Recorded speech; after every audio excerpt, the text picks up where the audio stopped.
Well, Kurt, Nicholas Puran said that the West Indies batters were in two minds. Whether it is that they should actually be attacking or whether it is that they should actually be keeping the Indians out of the game. And they got caught in the two minds. We don't know what him a talk about, because I never saw anybody out there in two minds. I saw mindless, brainless, headless players out there. Welcome, Sports Nation, to Sports DTM, the sports channel where we call sports down the middle. You can expect the latest in sports news, views, and reviews from our resident analysts. No sports topic is too controversial, and no team or player is above criticism. So just smash that subscribe button and ring that notification bell to make sure you don't miss out on our balanced offering of riveting sports content. And don't forget to like, share, and leave a comment below. Welcome to Sports DTM.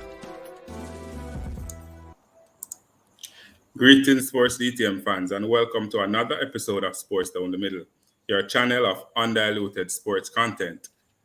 Adrian and I are here to talk about the upcoming T20 match, the second match of the three-match series, West Indies versus India. Adrian, we've lost the first match, and now is an opportunity for the West Indies to put them name on the winning side to make a match of the series. What's your initial thoughts on this upcoming match?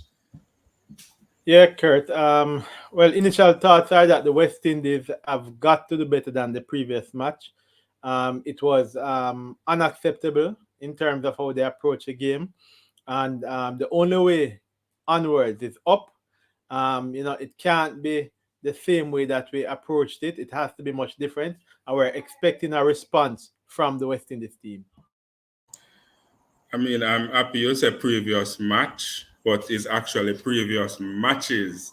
And Oh if I'm to no. go back to World Cup, and this is T20 World Cup and the performance of the team from there up to this point, and a lot of talk has been going around about how strong the batting is and how far down the batting goes. But on every occasion that we lose is because of the batting. We have played, I think, 16 matches between World Cup and now. We have lost 12 of those 16 matches. Got a little hype from the English series, number one ranked in T20. We beat them 3-2 at home. But we see the same old issues, Adrian. Batting order, changing every minute, them not living up to expectations, not running between the wicket, the same old problems. Why do you expect that they will change anything in this upcoming match? Well, the truth is, Kurt, the numbers don't lie. I mean, you're talking about 12 out of 16. The West Indies have been on a trot. I've really had a difficult time to be able to showcase themselves, regularly putting up scores below 180 runs in terms of the batting, not giving the bowlers much chances in that regard. And of course, even though it shouldn't matter.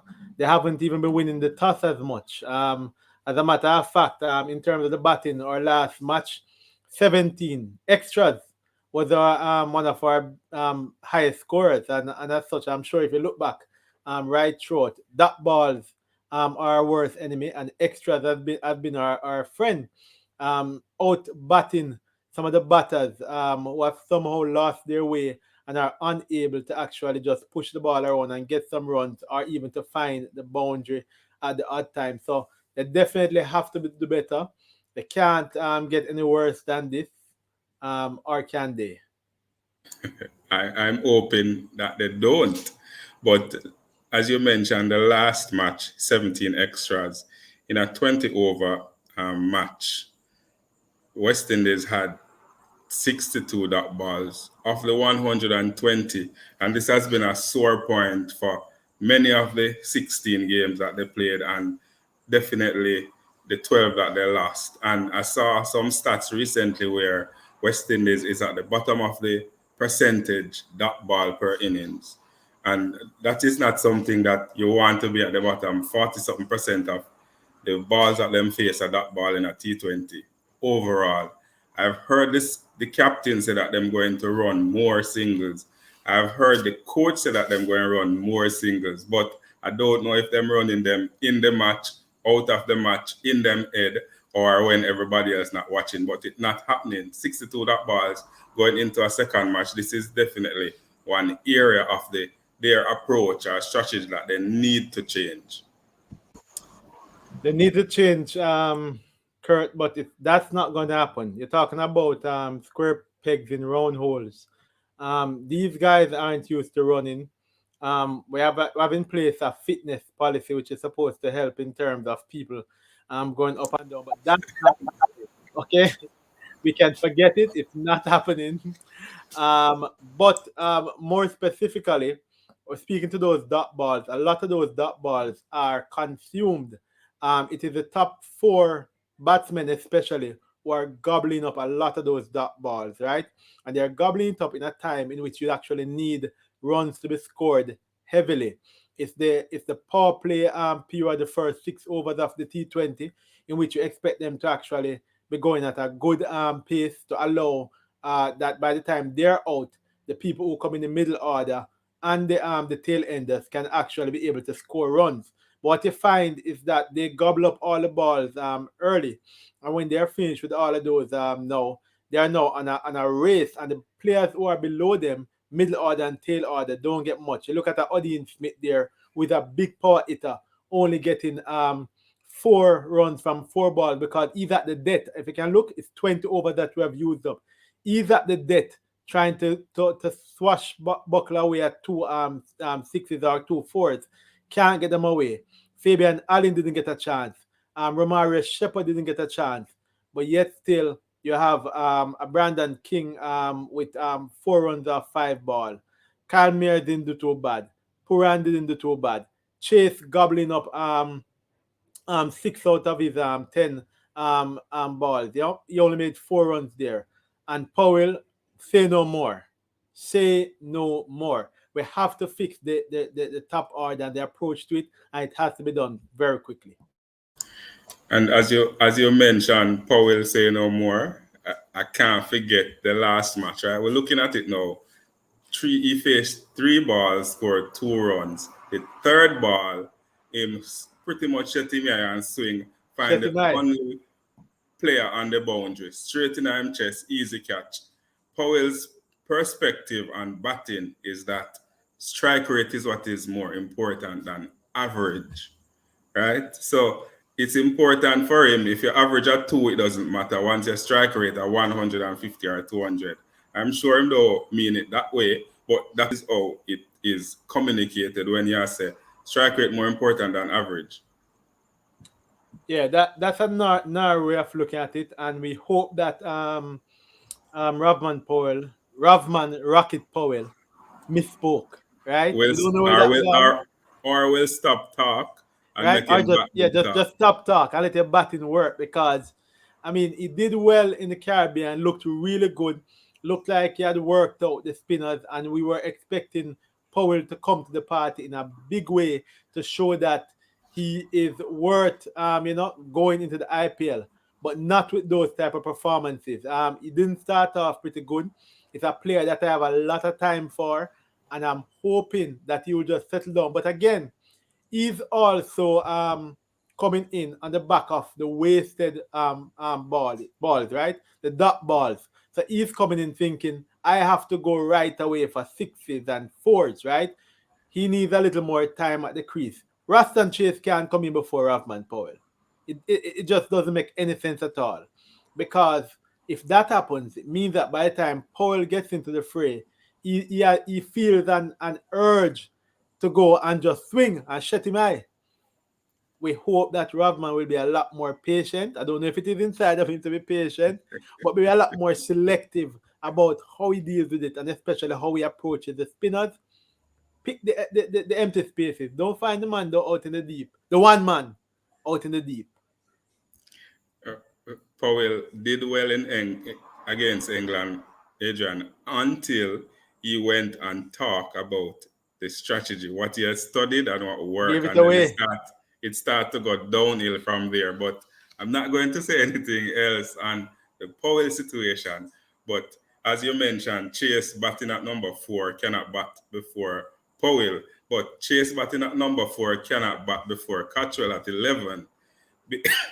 Based on how Chase performed in the last match and how horrible he was at the crease, I don't see him batting before Cottrell at all. But in terms of the performance, I see King not doing too well at the top of the order, and it's unfortunate that there are other players out there who apparently failed that test and can't make the team. There is Evan Lewis, who is great at the top of the order, one He's of the still few West playing. Indians to score century in T20. There is Etmire, who Two would be unfit men. who would be better suited in Chase's place. But from who we have to select, Adrian, who you say should come in? I know Older missed the last match for some injury he picked up in training. I'm wondering if that was because of any particular player who made this team. Who you think should come in and who should go out? And do we need to change the batting order? Yeah, who should come in? Definitely Jason Holder has to come in. We're hopeful that we won't hear that he got a hit again in training. A hit so hard that it actually kept him out of the match. um, so definitely Jason Holder is coming in. I'd want to, of course, Is there any thought of victimization there?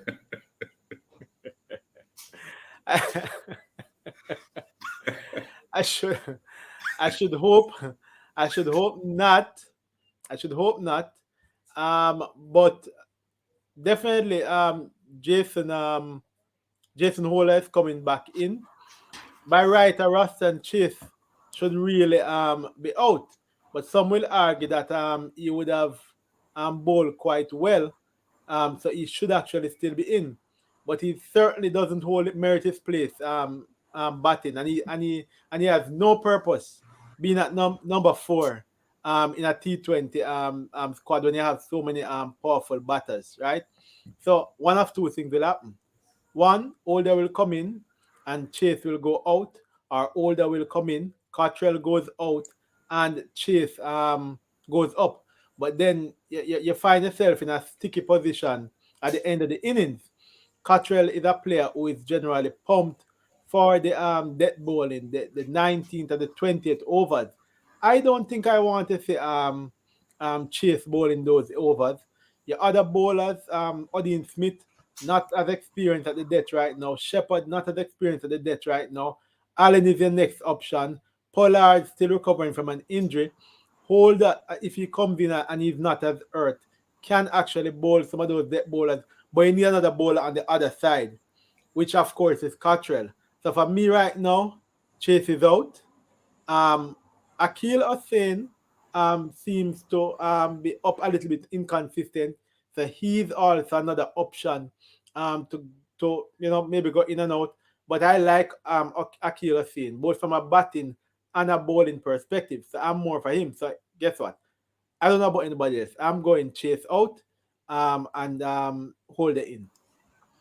And would you tweak also the batting order? I say Hussein came in at number 6 in the last match. He didn't do too badly compared to the others, 10 off 12.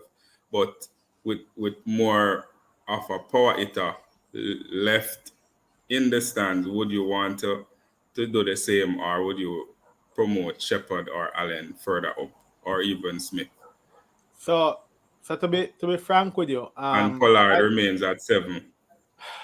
all right. So here's how my order goes: King and Mayor start, Puran. That three is set, right? I still think Ravman Powell should be at a number 4 or 5. I'll put him at 4. I would then push down. You have other batters in terms of Smith, Shepard, Allen. To me, at this point in time, I'm more interested in bringing them a little bit up, even at the expense of the captain Pollard. Right? Pollard is scoring at 24 in the last game, but has been really inconsistent. The only way I'm bringing back us saying up a little further is if I run in trouble really early, and I need somebody to kind of stabilize the innings. But there is no way you have so much ammunition locked up along the line.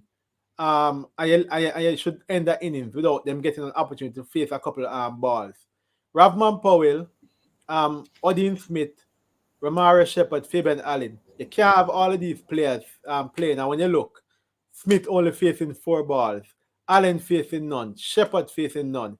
It means that your batting lineup and your strategy has been a serious problem, and you need to actually fix that and fix it quickly.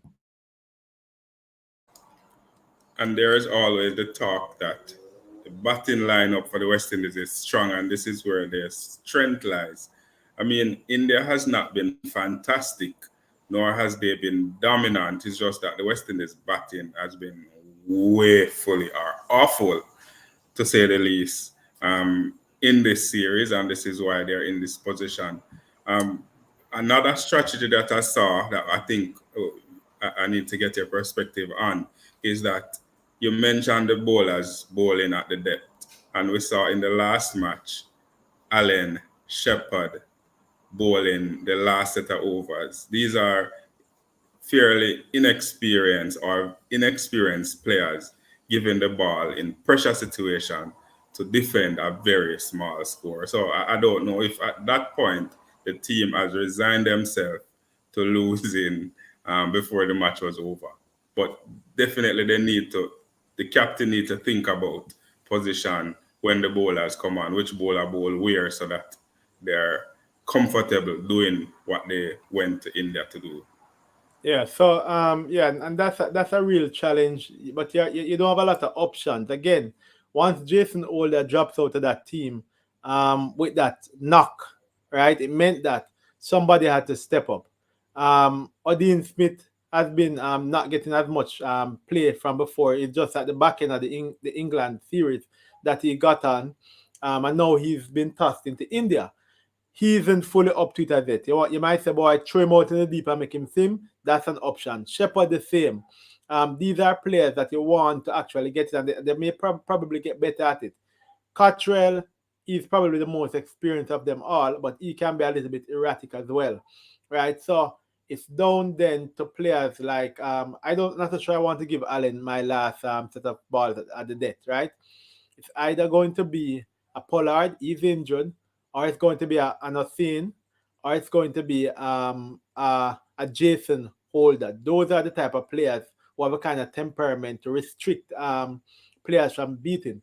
But they have to get an opportunity, a good shot at it, which means that the score can't be 157 because they are in the negative even from before they start and under pressure even before the game starts.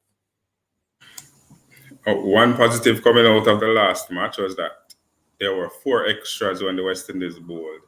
Um, what do we do if we win the toss? Do we bat first or do we bowl first? I know there is always the talk about dew, but I'm not sure if it is affecting if they play to their full potential.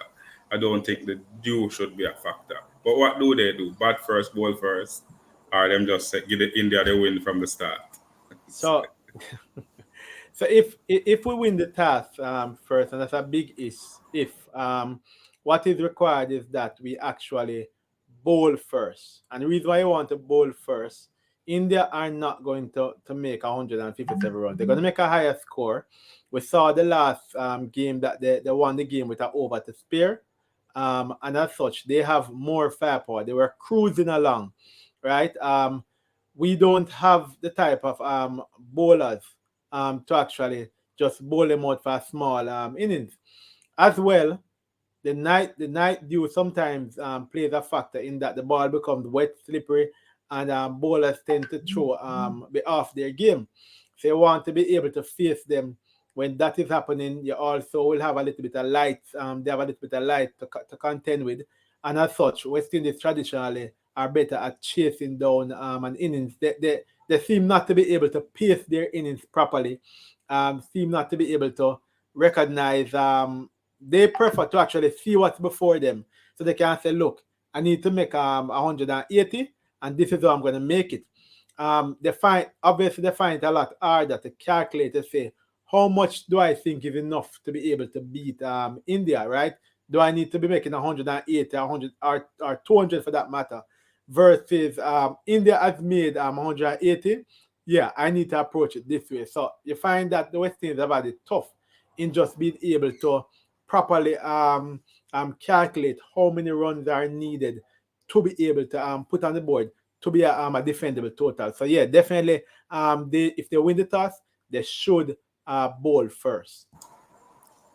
And I think the strategy that they always use is that we have power hitters. So whatever the score is or wherever we are, we will eventually be able to score as much runs as possible. But 62 dot balls is just not acceptable.